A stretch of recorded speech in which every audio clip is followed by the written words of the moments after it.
Do you want to know how to create Pinterest pins that go viral? Well, you're in for a treat because in today's video, I'm going to show you a tutorial for how you can create Pinterest graphics that will skyrocket your traffic.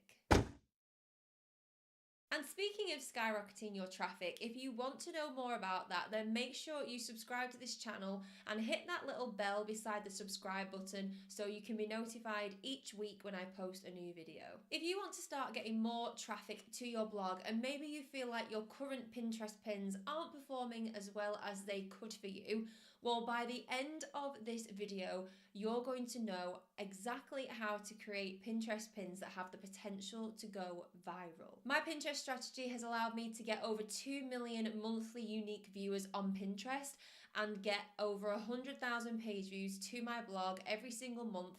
And now it's your turn. Before I take you over to the computer, there are two things that you're going to need. The first is your brand colors and brand elements. Now, what you'll notice about all of my pins is that they are very similar in terms of design and branding, which means that people will start to become familiar with them. They'll come to recognize that those pins belong to my brand. So when you're creating your own pins, make sure you're using your own brand colors, brand fonts, and any other of your own brand elements just to keep it consistent. The second thing you'll need is a tool that will allow you to bring all of these amazing pins to life, and for that I recommend Canva, and don't worry, it's completely free. So now that we've got those out of the way, let's head over to the computer for the tutorial. So the first thing you need to do is head over to canva.com, and once you've got an account, you'll see your own personalized dashboard every time you log in. Now, you could scroll down and look for the right template that you need, or to make it easier for you, you just go to the search bar at the top, type in Pinterest and select Pinterest graphic. Once you're at this point, it's time to start designing, and the first thing you're going to need is the image that you're going to use for your pin. So you can either take your own image and use that, which is what I usually do, and all of the images you upload will appear here under uploads, but you can also use a stock image too. It's completely up to you. If you've never designed Pinterest pin graphics before, or you're stuck for ideas, the best thing to do is to start with Canva's free templates. So if you go to templates and scroll down a little, you'll see all these different templates that serve as a starting point for you to work from. But for those of you who want to create your own, I'm going to start from scratch in this tutorial and take you through it step by step. So first we're going to upload an image. So all you do is go to uploads and click this button to upload the image to Canva. Once you've uploaded the image, you want to click it and drag it over so it fits in your template. And you've also got the option to resize it if you want to. And you don't have to pick a vertical image. You can always take an image like this one that I've just picked here, and you can see it slots into the same template. So now you've got your image, you can start adding text. Now there are different ways to do this. If you want to keep the image like this so it fills the whole graphic, that's fine, but you wouldn't be able to see the text that well if you just put it straight onto the image. So what you can do instead is add an overlay. For this, you go to Elements, and then you go to Shapes, and then you want to select a square. You can position it however you want to, and Canva also gives you these guidelines so you can make sure it's in the right position. You can either leave the colour full, or what I like to do is, just so you can see a little bit of the image, is go to this button up here, which is the transparency button, and drag it to around 70 or 80 or whatever you prefer, and then you can put the text on that. In this case though, I'm going to create some white space where we can write some text. So I'm going to delete this element, and then I'm going to delete the image as well. I'm going to go back to uploads, and then I'm going to drag the image over so it looks like this, because that way you have freedom to put it in whatever position you want. So I'm going to drag it out to make sure it fits, and don't worry, it doesn't matter if it goes off the edges a little bit. It depends on what part of the image you want to focus on. So that fits, but to me that looks a little bit small. So I'm going to zoom in on the image so I can make this picture a little bit bigger, and I'm going to do it like that. Okay, that's perfect. I just want to know something, so comment below and tell me, do you use your own photos or do you use stock photos for your blog? Leave a comment and let me know. Now we can add some text, so let's go to the text icon, and then you just need to click a heading and it will appear on your image, and then you just go ahead and write the title of your blog post, or if your blog post is a little long, your blog post title, you can write a shorter version. So let's say that our title is Can Lifestyle Blogs Make Money? I like writing all in caps. It's completely up to you whether you do the same or not. So I'm just going to move that to the top for now so it's out of the way. And then I'm going to add another text box because I want a different font, and I'm going to put 14 examples that say yes, and I'm going to write that in lowercase.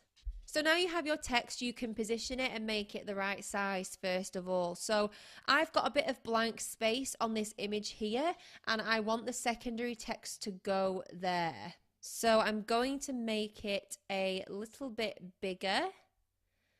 I'm going to move it down here, and I'm also going to rotate it just a little bit.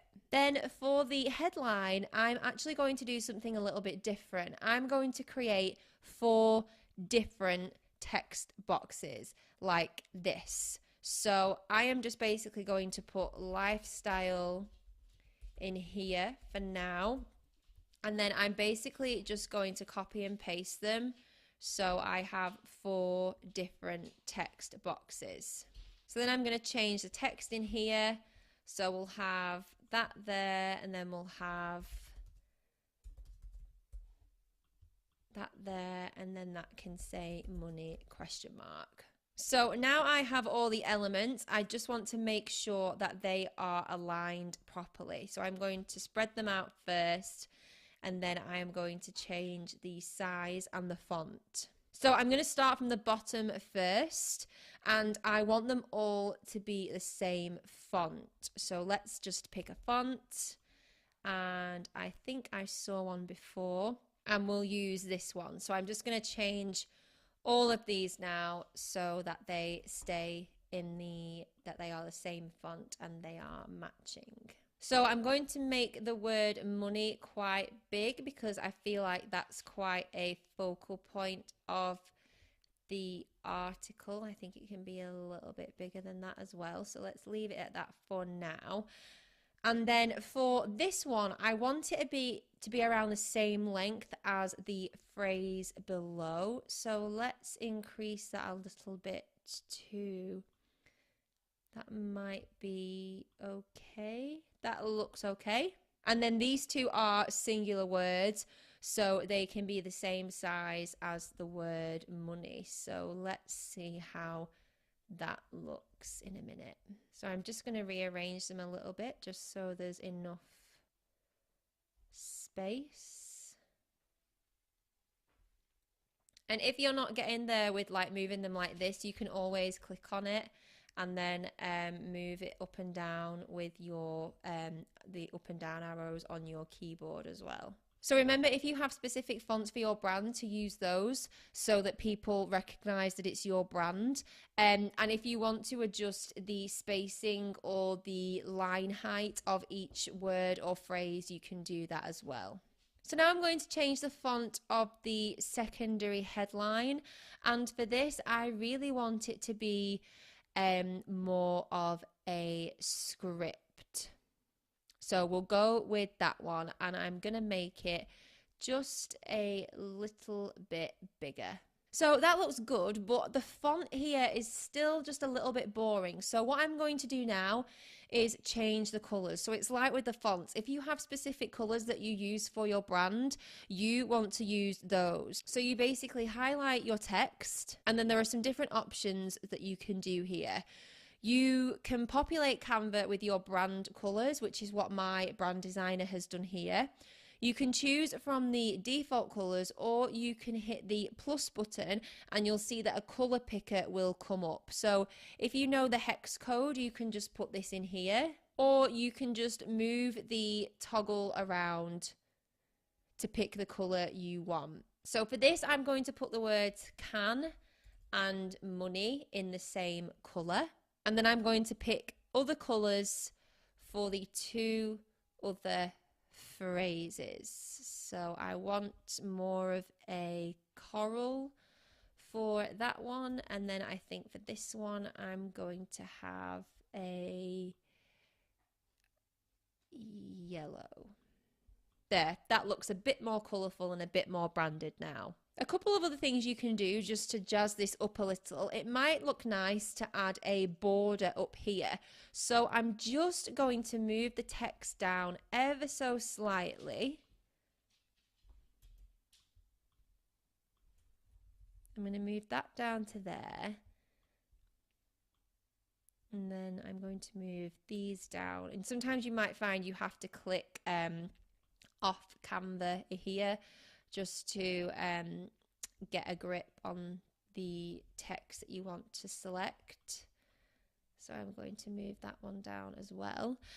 So it might be nice to add a little bit of a border up here. So what I'm going to do is I'm going to go to shapes again, so elements and then shapes, and then I'm going to use the square again.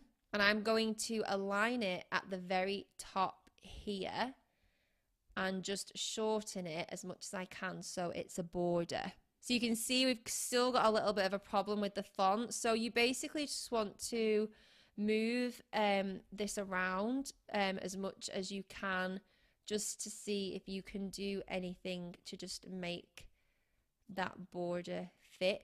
And I'm going to make this the pink colour that we had before. So if you want to make that a colour you've already chosen, then you just hit the colour bar up here and it will show you the hex code for that particular colour as well if you click on the plus button, and it will also show you the colours that you've used in this particular document as well. So that looks great, I'm happy with that.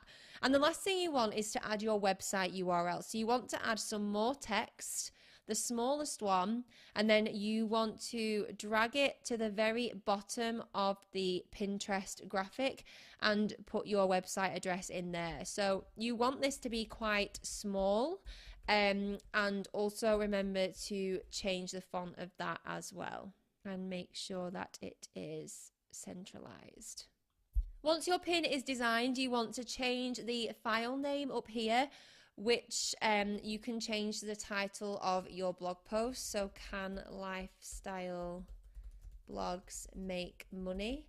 And you can use any other keywords you want to include in there as well, and then you want to download it as a PNG to your computer. If you want to know more about using keywords for your blog, I created a full tutorial on how to use Google's keyword planner, so I'll leave a link to that video in the description below. So once you've saved your pin to your computer, you can upload it to your website. So here's one that I've created earlier for my own blog.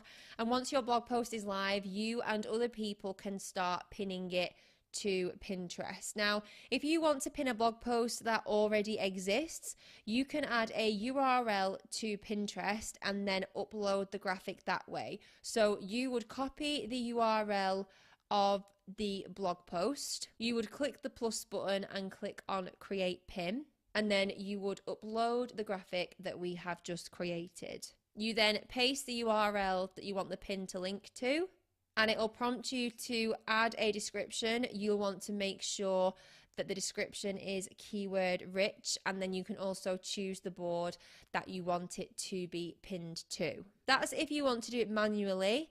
If you want to automate your pinning, which is what I recommend, you can use a scheduling tool like Tailwind. So you can get the Chrome extension, and once the image is uploaded to your blog post, you can go to your live post, click the Tailwind extension, click the image that you want to pin, and schedule it to all your boards. But there'll be a lot more to come on that over the next few weeks in a brand new video. Now you know exactly how to create a pin that has the potential to go viral, But how do you actually get more people to your website so they can see your pin? I've got a boss traffic flow checklist to make sure you've got the basic foundations in place to get a consistent flow of traffic to your website no matter what niche you're in. The link to that is below this video. Also, if you want to join a community of bloggers and business owners just like you, I have a secret society where I share up-to-date online marketing advice and the strategies I've used to get to where I am today. If you like this video, please let me know by liking it below, subscribe, and share it with all your fellow blogging bosses. And if you found this video helpful, then comment below with the word helpful. Thank you so much for watching. I really appreciate it. You just bossed it.